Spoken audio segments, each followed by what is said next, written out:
Formula Access. Today, we have a guest that's part of a network from Dallara. Several months ago, Dallara reached out to me to begin a series of guests to come on the show to provide you guys insight into their company, their people, their initiatives, and things that just generally are frankly exciting and interesting to hear about.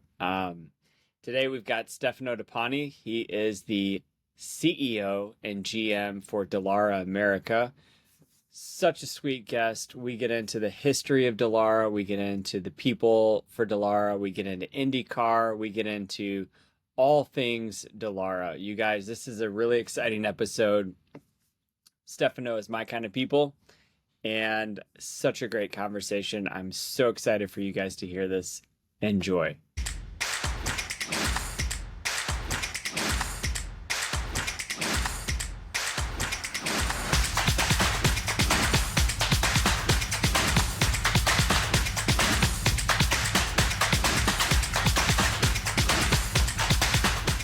Formula Access. Today, we bring you a very different kind of guest, a very special guest, a guest that came from another guest. A while back, we had Alice from Dallara on the show. She came in and she provided her her story, her wisdom, her input within kind of Arrow. And that prompted a conversation between some of the marketing people over at Dallara through some recommendations from other guests that we've had on the show. And that ended up into a conference call about a series of episodes about different aspects and areas of a chassis manufacturer such as Dallara. So today we bring you a special guest, Stefano Deponti, who is the CEO and GM of Dallara America. So, Stefano, welcome. Thank you. Good afternoon, Ryan, and good afternoon to everyone, all the fans that are listening the show. Thanks for having me.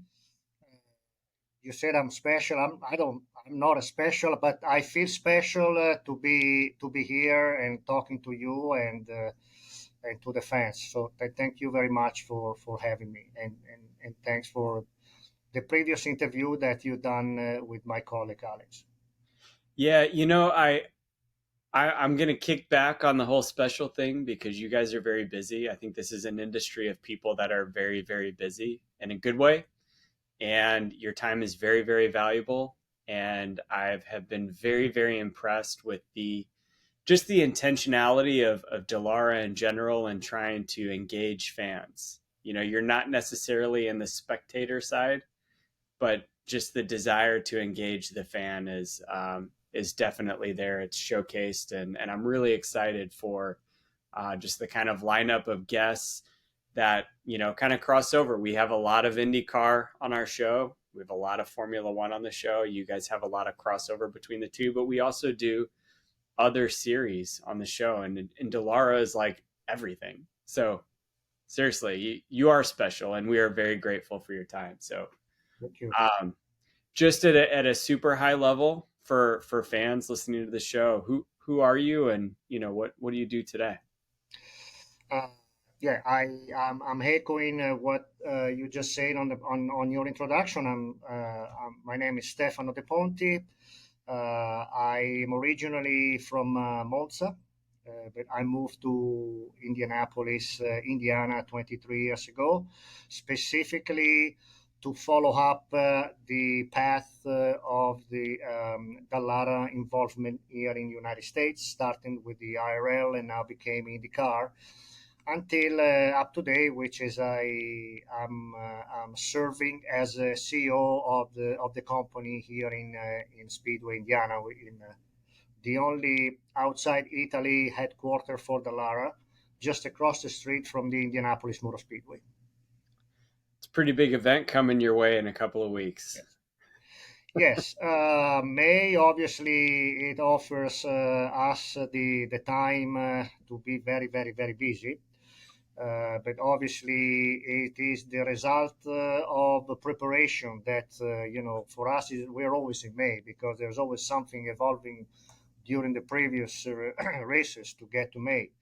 Obviously, for the series, the Indianapolis 500 traditionally it is the most important event. I would say that just because of the volume of fans and attending audience, they will come to the track in one day. I mean, I don't think there's any equal uh, sporting event like was the Indy 500. So the numbers is very varied from but surely more than 200,000 people. I went to the Kentucky Derby. It is not. I mean, I was impressed, but obviously, if you have the chance to visit and experience the 500, like I always said, it's not only obviously the what the motto is the greatest spectacular racing event in the world. I think is also a life experience because in one day you do experience all of that. The race, obviously, it is the most important action is happening during the Memorial Day weekend, but obviously there's also other connected activity started at early May. So May for Indy, it is obviously is a sacred month. Yes, and I have never been. And the more and more that I engage with Tiffany and team, I'm just like I'm sitting back here going, should I should I Yes, do I think this? yeah, living. I understood you're not far away from us, so I think as in if I can make it public here, we can officially invite you to come and enjoy with us the famous race. If Stefano's inviting, I'm making it happen. I've Yeah, I have no yeah, idea how I do that, but I'm making it happen. yeah, yeah. So okay, to in all seriousness, thank you. By the way, thank you. I appreciate that. You're welcome. We'll chat later. Um, so CEO of Dallara here in the States, how does that differ from the home base or the mothership in Italy? How does your role differ from the CEO in Italy? Well, paradoxically, I don't remember last year's the past I worked in Italy, so my life and experience always brought me to work outside my own country, which is even if I do consider this one my own now, also in addition to Italy. Uh, well, as you know, Dallara is an engineering company, and thanks God here we're growth enough to be able to support and taking care of the major racing series in North America, open wheels and not open wheels. So in a different, just to cite the sanctioning body from IndyCar, IMSA, and NASCAR, we got them all. Obviously, this is I have an excellent teams working with me. Then on a daily basis, they taking care either um, in networking and in a relationship with those sanctioning bodies to follow up the technical sporting rules and enhance more and more the lot of relationship with them and also as well as another excellent team that's taking care of the daily operation here because what we're trying to create in here in the US a small replication of the Dallara world in Italy in terms of activity from manufacturing and engineering. So that's we're trying to do both here in racing. Obviously, we just need to please our customers. We just need to with our work that we do in terms of the supply chains and technical support, commercial support. And but there's also another channel to follow, which is the channel to make the company grow either in these two areas or to find out different business opportunity according to the technologies and the in a few words what we're good at. So we are essentially an engineering company. We deal in designing expertise in composite carbon fiber simulation and so forth, So we're trying to apply these core competences and trying to find out uh, wherever other businesses can fit in what we do daily, and especially there's a lot of synergy in racing, motorsports, and in the fields of defense and aerospace. How do you grow?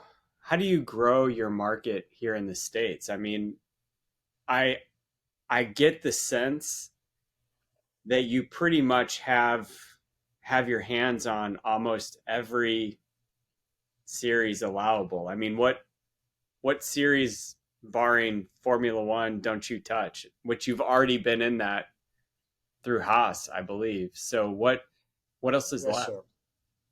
Yeah, obviously, the Lara is taking care pretty much all the racing series in the world, in all the continents, from Formula 3 to Formula 1. You mentioned Haas. So in the US, we're taking care of the major series here in North America.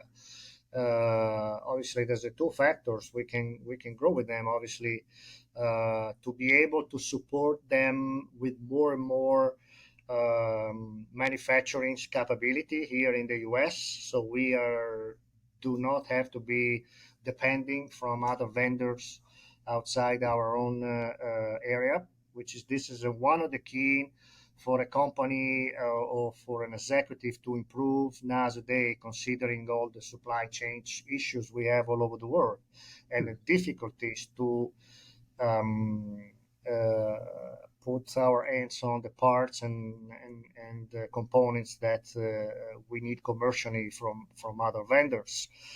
Obviously, one of the primary elements if you're working racing is delivery. So you got to be ready sooner, late, ready or not, the race start with or without you. So you better be there with your products. Otherwise, you will pay the consequences, and not obviously they're not good things. A lot of knocking on wood has never had such a bad record that a team, a customer, a car never had the opportunity to start a race because of a lack of the components. Do we struggle? Yes, every day, like as well as other manufacturing, but we try to accomplish all the target in supply that we achieve. Uh, we are into it, and considering working also with the major manufacturers and the major series, this is something that give us a kind of proud. So this is one way to grow. That means growth in our organization to make these things happen and be more and more every day supportive to with our customer. And obviously, and the other, like I mentioned before, the other way to grow is to find other area that can fit on what we do daily here, but in a different fields. Is there a primary area or series of focus for Dallara? I mean, is there like a core business unit, I guess you would call it? Is that Well, Indy? obviously, the Lara's DNA is racing. I mean, racing is a DNA for the Lara, which is we got him in the blood. Mr. Dallara founded the company specifically because he wanted himself to create something to go racing, uh, to not only to participate, but most importantly to win. So, and his strategy and this element is very well present in the company coming from him, which is, trust me, he has. We celebrated 50 years anniversary of the company, and you can imagine how old he is now, but still very super. He's the youngest guy we got in the company in terms of energy, in terms of Yeah. visioning. Idea on how to innovate the company and so forth.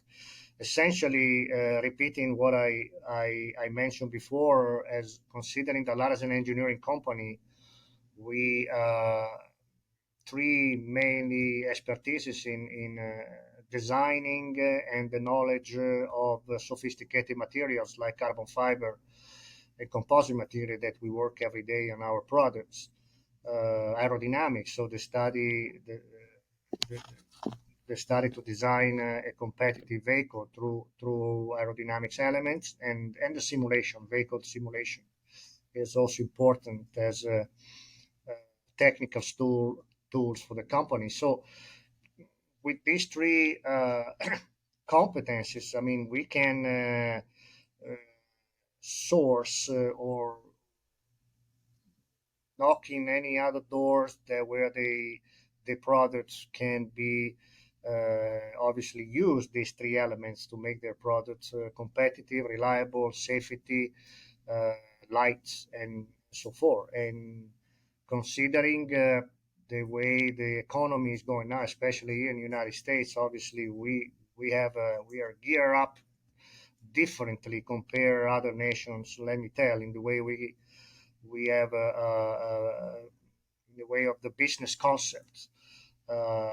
We try, we fail, we try again, and so forth. So, but anyway, there's some sort of new adventures and new chances the engineering company like Dallara cannot stand still and waiting for not at least try to be involved. I'm talking about the space economy. I'm talking about the air mobility. I'm talking about the electrification of vehicles. I'm talking about the autonomous vehicles. All these kind of things that the technology is bringing every day to the world, and there's some field where we want to be part of it because there's a lot of things for us to learn.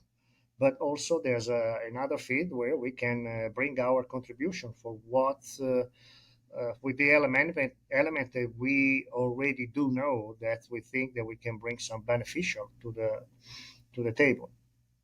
For those three kind of core competencies of the business, where are you most passionate about personally? Like you, as in Stefano, where Yeah. what fires you up? I'm not an engineer by background, so I obviously I mean, I've been racing all my life, and I mature my experience rotating, around these three elements because wherever I've been to, from Formula One to other series I worked, uh, these are the three elements. They make you go faster, safe if you want, Yeah. and competitive. If I have to say. Uh, I like they I mean obviously the composite carbon fiber world is very fascinating because I see a lot of connection and synergy with other things that we do in other fields, especially in aerospace, aviation technologies, defense. So obviously, I would say that now we're living in the world that all the technology and the products design they want it to be light and lighter. So obviously, the element of composite carbon fiber it's number one element. But if you see this in a turbine for environmental business, for instance. I mean, they're using the same principle that we are using to go fast in racing. So they have the big wing. So that's came from out from under an aero study.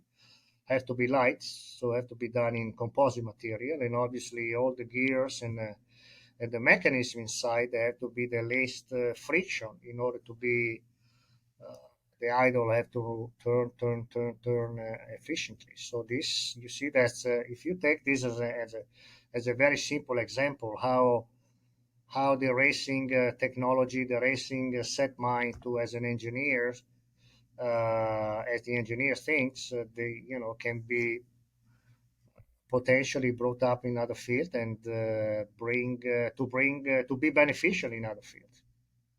How how do you gauge success as kind of a call it a spec series where all cars are in theory created equal. Yeah, We can use IndyCar as the example. yeah. So Spec like series is yeah. How do you gauge success in that? Well, it's a good question. Obviously, there's a spec series in all over the world, and obviously, it's a situation that is not dictated by a manufacturer. In this case, Dallara. It's not Dallara that decided that IndyCar have to be as a spec series. So this is as a result of different elements, and I think the most important is the economy one. And obviously, if you want racing. This is again in my personal opinion, like it or not, it became a great tool for entertainment.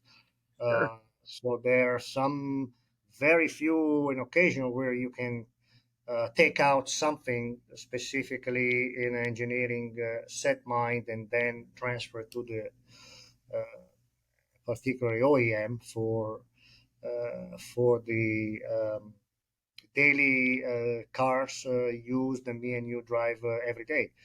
So terms to do that, you try to do an entertainment with considering the economy value, the economy compromise. Has changed a lot, even culturally. I mean, if you take racing going back in a days when everything started, they had a different element. They are not anymore there now. So you have to take in consideration what is the best to make the sport running the way you want it. And obviously, as an expensive sport Hmm. because of the technology behind. The spec series, by the way, enhance the safety aspect rather than the competition because everybody is using the same tools, but the manufacturer is responsible to produce and delivery a tools which is have to be saved, at least corresponding and be designing in certain parameters. If you see wherever you have competition with different manufacturers, because their direct involvement of manufacturers is there. I take IMSA, for example, or NASCAR. In IndyCar, we have a competition with manufacturers on engines Hmm. suppliers. We got two, and in the chassis wise, we are the one that supply the chassis for everybody. But I think it's not anymore like back in the days or Formula One. Obviously, the if you want to make it fan selections, do you have a Ferrari fans, McLaren fans, Mercedes fans, Red Bull fans, so forth. Here, not necessarily you have a lot of fans. Yes, we do have fans. But a lot of fans they are following us what we do daily, but they're more, which is I think is the it is a great is a great fact to follow. I mean, you are fans of the drivers. I mean, the human being is the protagonist of the sports. It's not the mechanical supplier or anything related to a mechanicals or or a vehicle stuff. I think I always one of the major things that make me passionate of the sports is the human being side. Sure. Obviously the engineers is passionate for other things, but it's nothing to do with the fans' mentality. I think. So is it fair to say that the success is gauged on, the engine integration? Can you work with Chevy, Honda, and those Yeah, we work those with engine everybody. Yeah. suppliers, and then safety? Because you're not necessarily competing against another chassis to say, well, we're a faster chassis. Yeah, this is the element.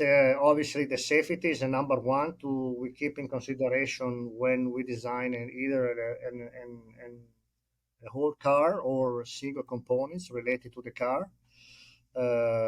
Reliability, drivability. I mean, fans they want to we want to produce a tool that produce good racing. So obviously, the fans, it's they are the one they enjoy racing. So and it's our homework and duty to produce such tools for to entertain them, as well as to make sure that the drivers is safe. And then there's an obviously, which is the biggest challenge every day, is the uh, economic compromise, because you have to produce the highest quality product to reflect these elements, and you cannot compromise on quality, because otherwise you don't want to deliver it. I mean, and cheap products. We're not. It's not part of our culture. It's not part of our mentality. So, but every day we have to find the best way. We have to battle to always to be on top of quality, but also be cost effective Yeah. for Yeah. our internally cost, of course, and for most importantly to please our customers. You guys do deliver that. I mean, just an Indy car specifically is a beautiful chassis. It's a good looking car and it produces great racing. I mean, you look at like I don't know, you give an example of like Romain Grosjean. He came over Yeah, here and I remember when he was making the decision was like, I have safety concerns. Obviously, he had a really tough last race, but it started as a road course driver because he was scared of the oval, and now he does it all. And I think that's a testament to his confidence in the safety standards and the quality of what obviously you guys are building. So, I mean, I guess that's a great metric of success is, you're taking as a yes, sport, but also as a chassis, you are taking some of the highest quality drivers in the world into your yeah. car. Your point is making a lot of sense. You Yeah. did use a former Formula One excellent driver. I like to talk about another example of an excellent from former Formula One drivers, Ericsson. If you Hmm. remember, two years ago, winning a race in Nashville, Tennessee, it did crash at the first lap in Nashville is downtown Nashville. I mean, they they put together a racetrack in a very excellent way, but we're still talking about street courses. I mean, there's no special asphalt, special way out in case you ran off or something. So I mean, he almost put himself the cars upside down. They flip it after a few corners, the first lap. He ended up to win the race.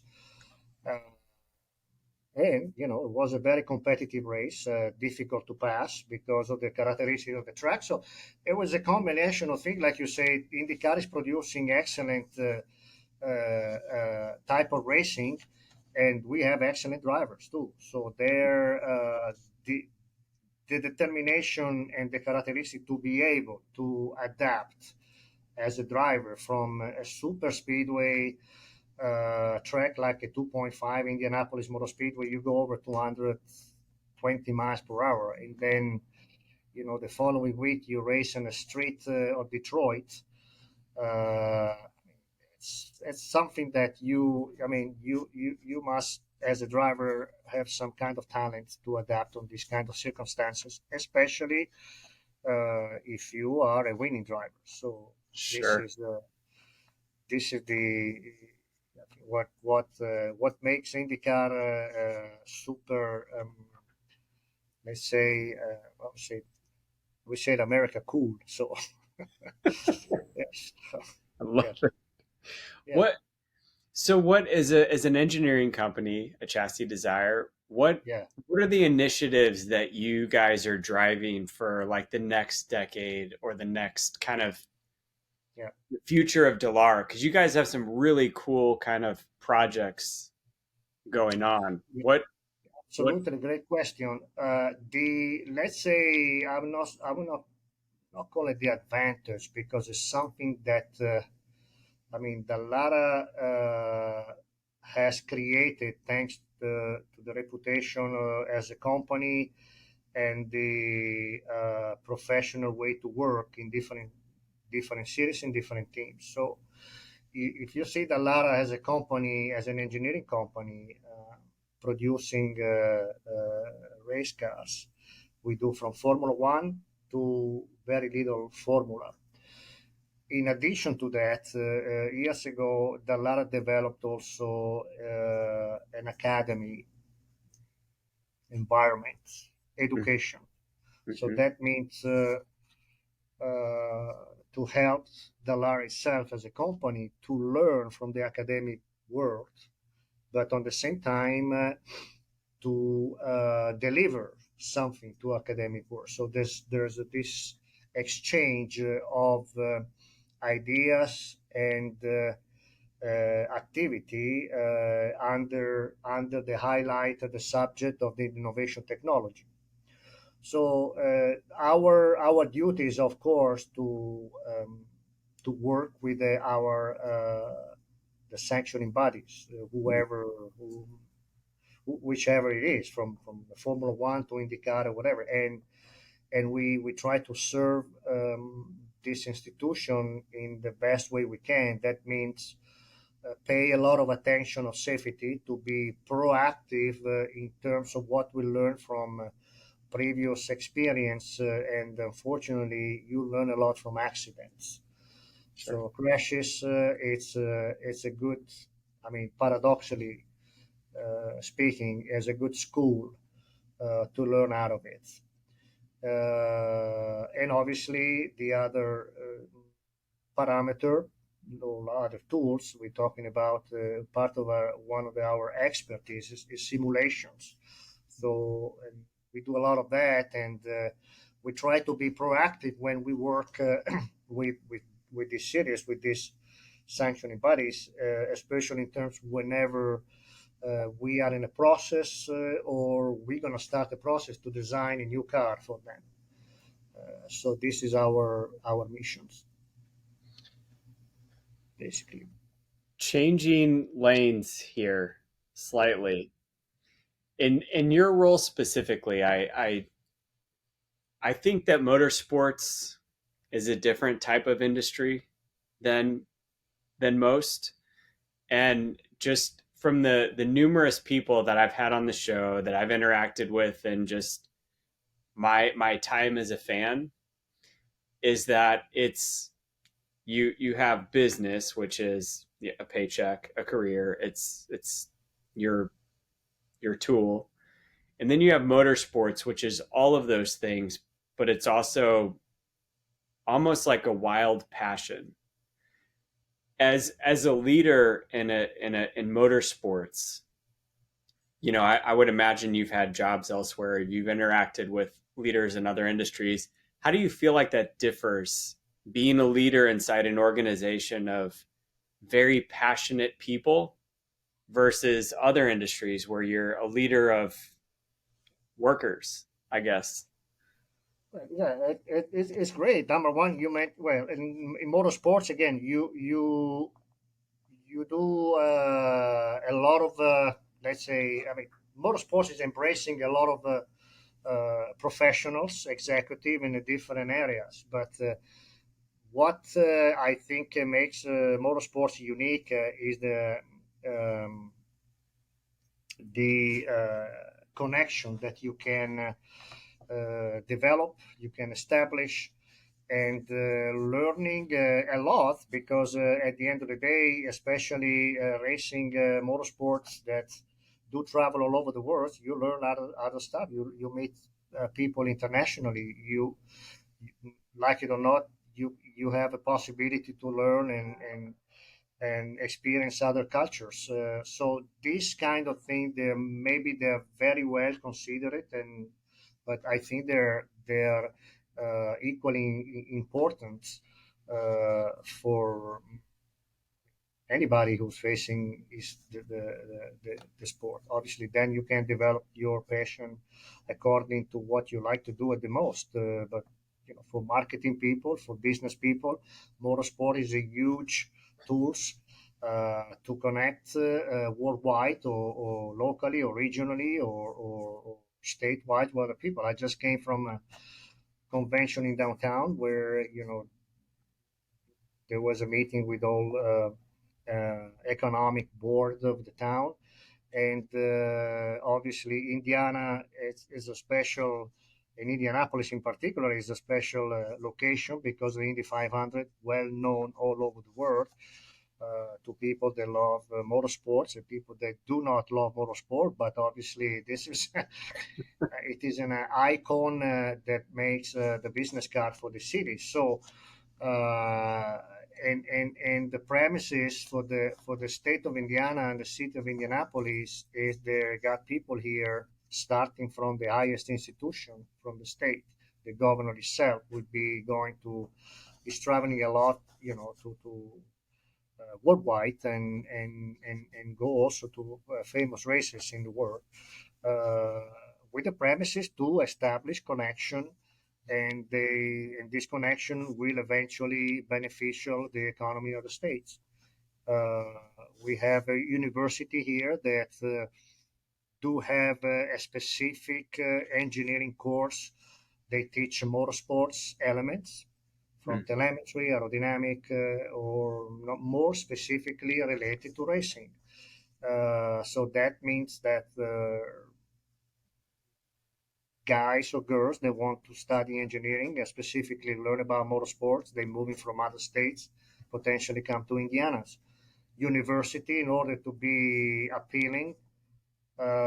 They establish themselves some kind of course that have motorsport in it. The STEM programs have a motorsports elements in it. So racing, it is a great tool to aggregate people, to connect people, to appealing people in a different elements. I can say the defense world also is looking at, especially on the ergonomic side, is looking at the racing world as a reference, not Yeah. only in the materials, but how the specific soldier, he or she, sitting in a specific vehicle to feel comfortable whenever they operate in the office. So there's no any other, I would say, field like racing that can offer all of that. When you design a car in a very limited area, limited space, you have to be all modular to make it easier to mechanics to assemble and disassemble it. Safe for the drivers. There we're talking about material again. It's a combination of thing. Racing can it's a catalyst of for these different elements, and it's cool. So yes, What in your career, 23 years of Dallara, 22 yeah. years of Dallara, what's the best advice, guidance, wisdom that's been given to you? What have you kind of put in your pocket and Advice to me to you? Yeah. myself. Yeah. Well, first of all, I came here for Dallara 23 years ago, but I was lucky also to have experience with Dallara back in the days when the team I worked in Formula One used Dallara chassis. I was working for the team was BMS Scuderia Italia, uh, uh, and we were using Dallara chassis. So basically, more or less, is the same business model uh, that Haas is doing. So we were doing that years ago. Uh-huh. Team was located in North Italy, in Brescia. We had a lot of design and manufacture the chassis for us, and then we were using different engines according to whatever we were able to achieve, including the Ferrari engine we had. It, the question was what kind of suggestions Best or best advice. best advice to myself. Finish as soon as I can my PhD in US history. So I need to do that and move forward to my next side career. To I love his U.S. history, and I had the opportunity also to teach this in some the topic at college level. So you also teach American history as well. Yeah, I did. I did. Well, yeah. But in again, the linkage between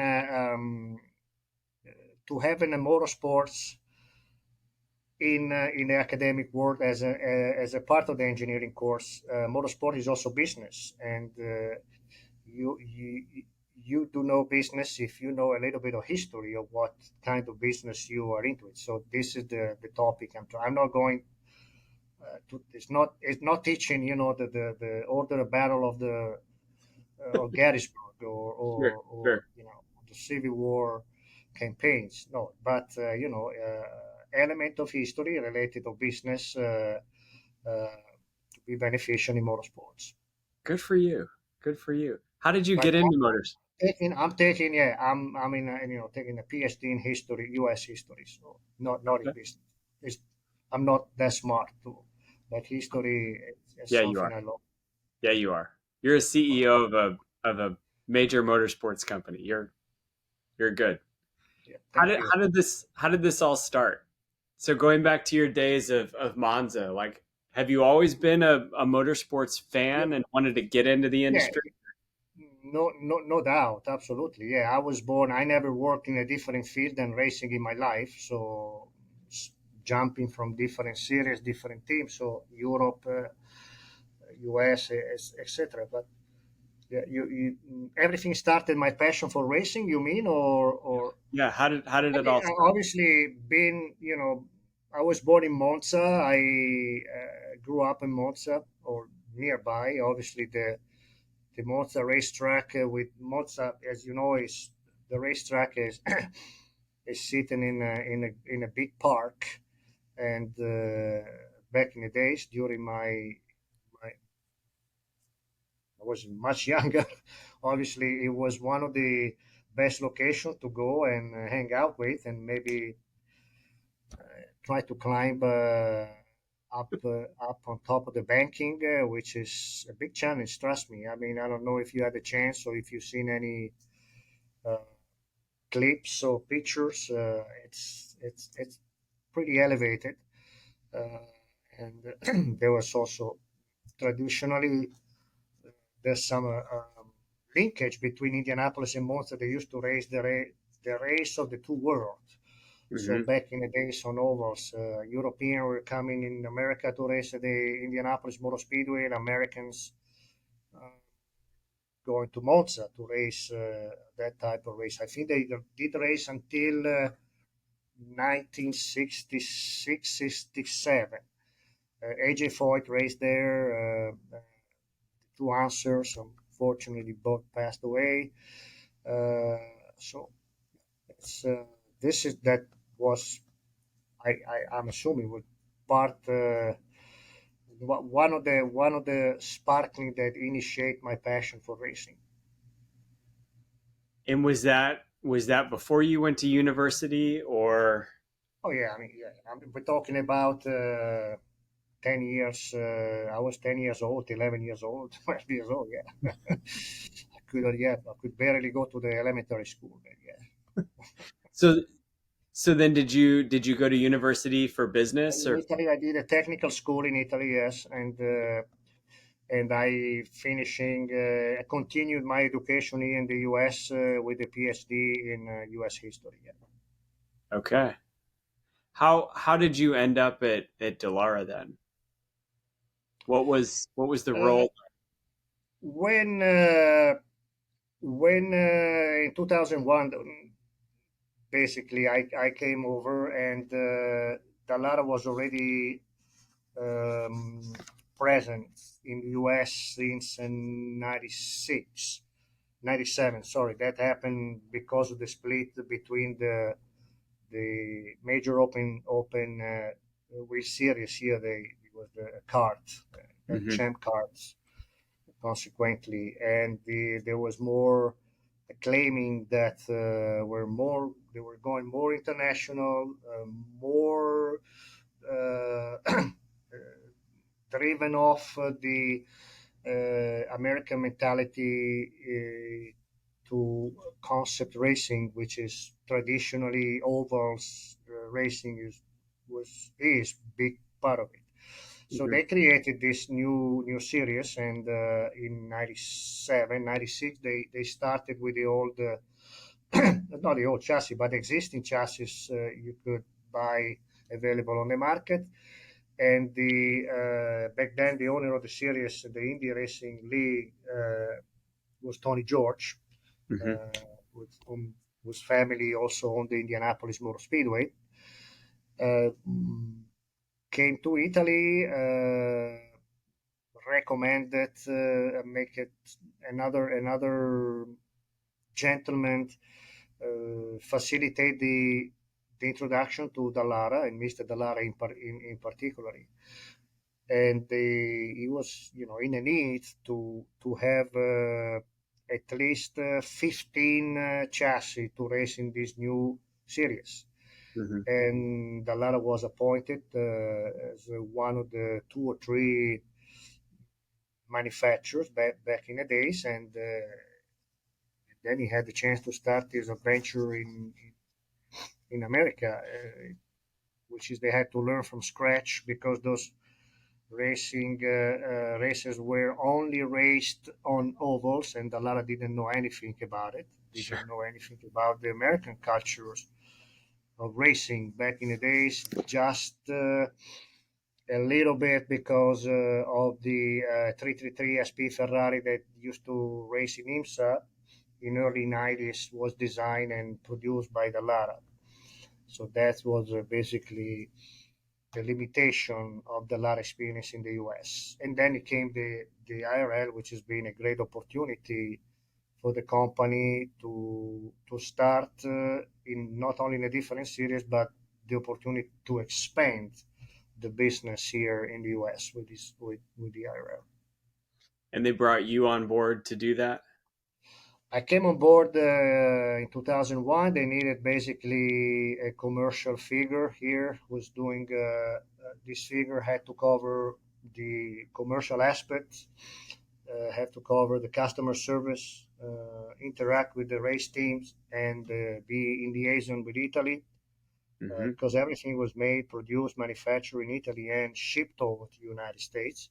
Dallara was working through an official distributor until we ended up to design the new car. And with the advent of the new car, part of the business plan was also to have a Dallara presence here with the engineering manufacturing center.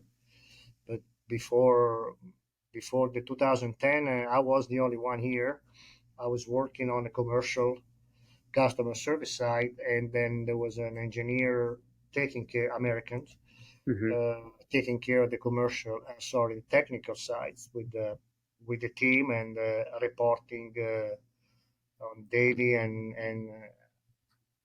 races basis all the issues, problem, improvement, and so forth to it. So a lifetime of experience inside of motorsports. Yeah. What's been your pinch me moment? What's the moment, like a starstruck moment, a pinch me moment where you're just like, I can't believe this is my life. I can't Yeah, believe. well, that's yes. Obviously, when Mr. Dallara called me an appointment, they offered me this opportunity to come to the U.S. U.S. has always been I mean, I love this country, of course, as you can not notice. So uh, it's always been from talking about it, and also from the racing aspect. It was always part of my dream to come here and having a professional experience in working. God knows how many resume and stuff I used to basically distribute here to different entity teams to have a chance to work here, which is obviously they never had the chance to do it. So at one point, was basically, you know, stopped dreaming. Oh, and by the way, I always came to watch motorsports event in the US, from IndyCar, IMSA racing, NASCAR by Uh-huh. myself. When I had the chance to be here for other opportunity, I always stay. Either I came either earlier or stay longer, just for this opportunity to go to assist to the race. So I was, 35 years old. I basically stopped dreaming this opportunity. I was not even thinking anymore to spend to start a career or to start an experience in the US, and started what I've been doing. So a phone ring. Gianpaolo Dallara called me, did offer me the job, and I, without hesitation, I remember there was in the summer 2000 and January 2001, I was already here. So I think that's been not only at career level but life level, because I had to change completely my life. So this is my life is here. It's, as much as I go back to Italy 2 3 times, but here I'm here all the time. So this, I think, has been the from going back to your question, the the most positive impact, professional impact, but also social, from the social point of view, experience point of view, impacted my life. For That's such a rare quality these days for somebody to take a role and just, this is my thing. This is what I want to do, and I'm going to stay. uh, I love yeah, it. I at one point, yes, I lost my faith, but then it's like when you've been shocked on, and then you have it back, and it happens. So it's What it's when we say, when the train goes by only once, so you better jump on it, otherwise you lose the chance. And I didn't want to lose that. So what didn't you expect, or what has surprised you about a career in motorsport? Something that you didn't expect it would be like. I mean, I did want an experience in motorsport, a presence in motorsport for myself. I did not envision myself in a career. I did not want to be study motorsport, hoping, thinking, to become such and such. Or I wanted to do basically what I wanted to do, because I love motorsports, and again, it gave me a lot of opportunity, chances. So I just do follow, and I did follow my passion. And then obviously, when you do things passionately, this is the first element in order to have it accomplished. So that the merit comes consequently. So to appoint you, or to give you more responsibility, more chance to grow or something. But definitely my fuel was not a fuel to become or to be one day in a row. So I did not really. I did not. I never had it uh, in my idea, and it's not part of my ethic too. So this is the way of living. I always normally ask people like a moment of overcoming a challenge, or just kind of like an impactful lesson in your career. And I feel like guests struggle to answer that question when they're very very passionate about their career. And has there been a moment like that for you, or has the passion made it not like Well, hurtful hard, but maybe difficult? definitely. I mean, the challenges are every day. Obviously, they are the challenge they did reach the peak, especially when you lose somebody, especially a drivers, because of an accident or because of sorry. Oh, you're good. It never rang, and then it rang in the least opportune moment. So obviously, these things they do mark your career. They do questioning your career, so what you want to do. But again, like when we were talking before, the ethic of motorsport has changed a lot in several years and decades. So in the past, unfortunately, these situations were very common, but also it was very common the following day. The impact that the tragedy produced was not obviously seen and considering now like nowadays if it's something bad should happen. So this is obviously there are some kind of setback that make you think if it's the something that you want to do again. Hmm. And when you're dealing with these ethic problems, they're questioning either from inside, which is inside of you, inside your team, inside your community, or from external entities. Like it happens all the time when we had a tragedy in racing. Media, some entities, some people, they questioning why do we race, why do we have racing, why uh, and obviously the challenge is they make you think maybe you are in the wrong spot when you read this kind of comments. But the passion obviously overcome and they give you the strength to move forward and keep doing what you wanted to do it. And because let's not remember this is also the drivers wanted to do it, so they 100% at their own risk and do know what happened or what is not happening, in when they are in a racing situation. I feel like that's something that we forget a lot about this industry because we are so blessed with technology that it is safe, but there's also an inherent risk associated with it. Absolutely. Meaning, Well, you know, yeah.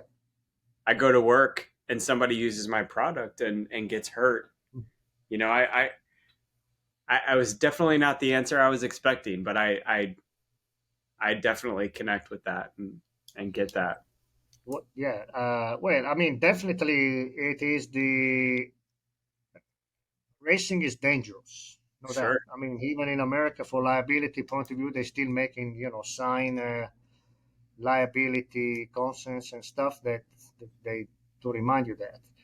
Uh, Having said that, there are companies, there are entities, there are group of people, very well, in my opinion, educated, prepared, experienced, and so forth. They do work to make to enhance the safety aspect every day, and in every single products they do, from an entire chassis to a single component, tires, gearbox, whatever. So safety must be there as a default. But I don't like the fact that sometimes it comes out as a justification to say, okay, yeah, we race, but it's safe. No, it's not safe. Racing is dangerous. Obviously, safety must be there. Mhm. Like I said, in technology, in designing, and let's not use it as to justify something, for the sake of to please some group, some community, some medias. Well, here's I don't here's know what if I don't know if you agree with me or not in I with do. this statement, No, I do. I but do I very think much. safety must be there, 100%, no doubt, and not only continuously improved, continuously uh, enhance it in different aspects. But if you keep talking about safety, it's like you keep talking to do an element to justify something. I agree. So With the teacher inside of you, the leader inside of you, somebody that has chased their passion and has built a successful career behind that. What advice do you have for young people that they see motorsports as this big intimidating machine that only the highest level people get to? What advice do you have for people that are like seeking a career and want to do this as a life ambition? I clone and I paraphrasing from my boss, Gianpaolo Dallara, which is always say, learn from your mistakes. Back in the day, now we learn from and move forward. Obviously, don't do it twice. He was always saying that either recently I brought a group of people from the US to Dallara. We tried again to intensify this academic relationship and what Dallara offer in academics, so that it could be beneficial the, the the school in Italy as well as in the US. But anyway, and he was repeating this. He was saying that when he was working in a company, he's coming from a great engineering background, worked for Ferrari, Maserati, Lamborghini, and he said in every this company back in the 60s, obviously social media was not existing. We didn't have channels you can log on and see things like me and you we've been doing now. But they say this company, especially one, I don't mention the name. They're used to in a drawing office. They used to display. They put in display not cool stuff, decast modeling cars or drawing, but component of cars they broke, components they did not survive, they not passed some QC inspections, component that caused problem maybe to the company. So and they were there specifically for a mission. The mission was to teach to engineers, okay, you designed these parts, you screwed up, don't do it again, learn from it and do it better. So bottom line is the mistake doing mistake is a good way to learn. Don't be afraid, don't be discouraged, just try to do better and don't with intention don't do the second times. So this is the advice, and obviously there's a rhetoric, follow your passion, follow your instinct, work hard. So those are obviously Sure. the constitution of everyone, depending, regardless if you want to be an engineer or a marketing in racing or not racing. But I think the fact of the mistakes is a pretty good one. I I I love that. Obviously, people are perfectionists. They want to be perfect, but I think you never achieve anything near perfection without making a mistake and finding those guardrails in life Yep. of what works and what doesn't. You have to push the limit, and sometimes that limit is the wall, and Yep. you gotta Yeah. rub it, Yeah. hit it. Para- Sorry. Very good. No, I say paradoxically is a good parameter. Mistakes is a good parameter to learn. So It is. for learn. Yeah. Stefano, seriously, thank you for coming on the show. Thank you for having me. I love having people on the show that have had experience, that have high level roles too, because you provided a much different insight than other roles, and somebody that is very ingrained in the sports as a whole. I'd say that Sure. plurally. You're one of the rare guests that can actually do that. So um, Appreciate that. Right. Thank you. I appreciate your time. I know you're busy. Thank you. I have a day job too, so I understand when that phone starts ringing, um, something needs to happen and decisions need to be made. So thank you for taking your time out of today and spending it with us. And I hope to Thank see you you. in Indy. and Yep. shake your hand personally. Yeah. I know motorsports is a relational sport, and I come from relational industries, so virtually you can only get so far. But when you can walk up and shake somebody's hand and have a real conversation with Yeah. them, I strive for that. Anytime. I looking forward again. I renew the invitation. I try to make it. It's only 2 weeks Yeah, from now. We're gonna face the first race at the road course Grand Prix, Indy Grand Prix this weekend. You will have a chance to meet in person Mr. Dallara, Mr. Pontremoli. Also, this year, I take the opportunity here. We celebrate. Last year, it was a big event for Dallara. We celebrated 50 years anniversary of the company. This year, we celebrate the first win at the Indianapolis Motor Speedway 25 years ago with Eddie Cheever. The first Dallara win at the Indy 500. So I lost the counts now how many we won after that, but now we did win now and we finished last because we provide to the chassis everyone. But back in the days, obviously, it was different because we raced in competition with other manufacturers. So that victory marked um, a particular case for Dallara because open up not only from the point of view of business a lot more opportunity, but it did pay off all the hard work that engineers, marketing people, commercial people had made in Dallara to, it's an to make impressive it good. stat. 50 years of business is a long time. It is, yeah. And it doesn't happen anymore. I was speaking with a friend of mine, and we were talking about some of these generational businesses, Yeah, that have lasting power and staying power, and that is, it's very rare. My company went 5 years before we were acquired, and then my wife's company this week is actually celebrating 10 years, which still a for big for accomplishment. for us and our marriage, man, Yeah, that feels like an eternity. I can't imagine doing that I'm five. agree. Yeah. So We yeah we no it you 100% agree. We recognized last week we had the state of the Lara, so that illustrate to all the company here that we're growing, what we're doing so far, and I recognize some names. Surprising, 9 person. They are actually, well, that would be two more, but in FEMA, they're over 10 years with us.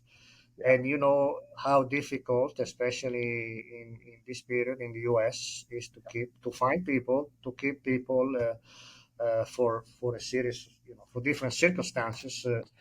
They work for so long in your company. So I recognize their loyalty to the company, and yes, it's part also a personal satisfaction for me, first of all, but also a very rare situation in the US. well, good job. No, thank Seriously. you again. Thank you. I appreciate talking to you, and it was great to meet you on this video, and looking forward to anything we can do to help as a group, as a company, personal, and I appreciate the interview. Thank you, and thank you to the audience that you will listen listen the interview. Yes, thank you. Your team is amazing. They've been great. As busy as I am, they babysit me, and they keep top of my inbox. So they're great, and I Okay. really appreciate them. So you got a Thank great team there. thank you. Thank you. Appreciate it.